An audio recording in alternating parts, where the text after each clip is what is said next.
Well, hello folks. Today you catch me again out for one of my little rambles where I tend to find the path that no one else is on. As you'll see folks, look, no one anywhere to be seen. And this is a great place for me to reflect folks, and not just my head that I'm talking about here, but what this is about. I've been reading through the comments, especially on the interview that I had with Alan about positioning yourself as a victim by tolerating things. And a very good comment came up that's really got me thinking that what we're not talking about, we're talking about the solution, we're talking about the problem and the solution, but we're not talking about the motivating force that will get you to do anything about it, and that is courage. Now, courage normally comes from being pushed too far.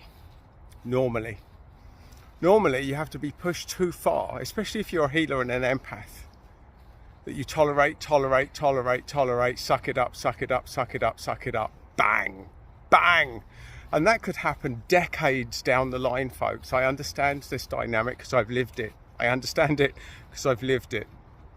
Being forced tolerance in multiple different areas and being way too nice to too many arseholes for too long. And this includes within my own family environment as well, folks. I'm not letting those off the hook. We make excuses for people doing bad behaviour when they're in our family because they're our family. You can choose your friends, but you can't choose your family. That's true, folks. But you can choose your response to bad family behaviour. And that's what we're talking about now.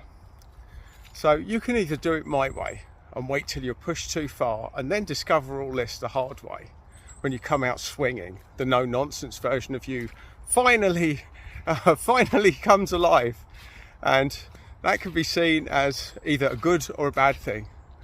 For you, I'd like to see that it didn't come to that. I'd like to think that maybe you could learn from me and that you could resolve these issues a lot more harmoniously a lot earlier. And what's the missing thing there? The thing that it will take, and it's been brought up, and that's courage. You'll need the courage to do it. And how do you get the courage if you haven't been pushed that far that you're forced to do something about it yet? Well, hopefully this will be a wake-up call for you.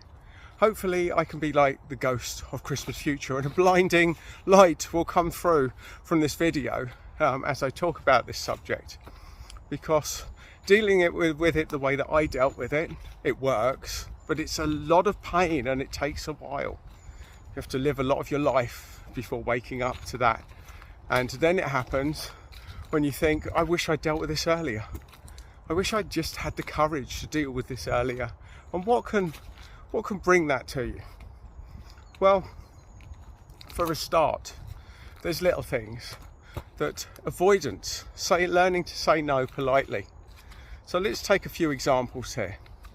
I know people, especially ones that are falling out of their other halves now, that were forced on a regular basis to go and see the in-laws at the weekend. And some of these people used to work Monday to Friday, 9 to 5. So the weekend was their sacred time. And when they're having to sacrifice their time to do something that's even more stressful than work in some cases, then that takes a toll. A little needle. We've talked about the little needles, folks. Needle. Empaths are good at taking that. But you become like a voodoo doll. They'll keep putting needles in until something happens. And learning to say no to the smaller stuff earlier in life is a way to immunize yourself. It's a way to start building the courage on smaller issues. It could be stuff like, okay, let's go shopping today. Don't want to go shopping. I'm not going shopping. Now that might be a big fallout. But if you're always saying yes, of course it's going to be a fallout the first time you say no, because you've trained people to expect you to do what they say. You have to retrain people, and that involves disruption. It involves a bit of disruption. It involves a bit of falling out. It involves a little bit of not having the peace in your life. And this is what you've got to navigate. Start fighting, not the tiny battles first. Get yourself used to it. You might not be ready for the big set to with your mum, your dad, your brother, your sister, your son, your daughter. So start practicing being calm and dealing with the smaller stuff, saying no to people. Might be at work, might be little trips out, might be friends that want to dump on you that aren't really your friends, but you haven't woken up to that yet. So there's a place to start, folks.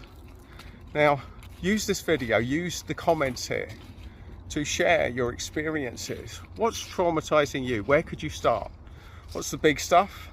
And where could you start? And if you've got any questions, get involved in the conversation. And if you're not already involved on this channel, then do like and subscribe, because I will be giving you little hints and tips that can seriously change your life, help you to feel better, and help you to grow a backbone to fight the battles which are either already presenting or that will be coming up.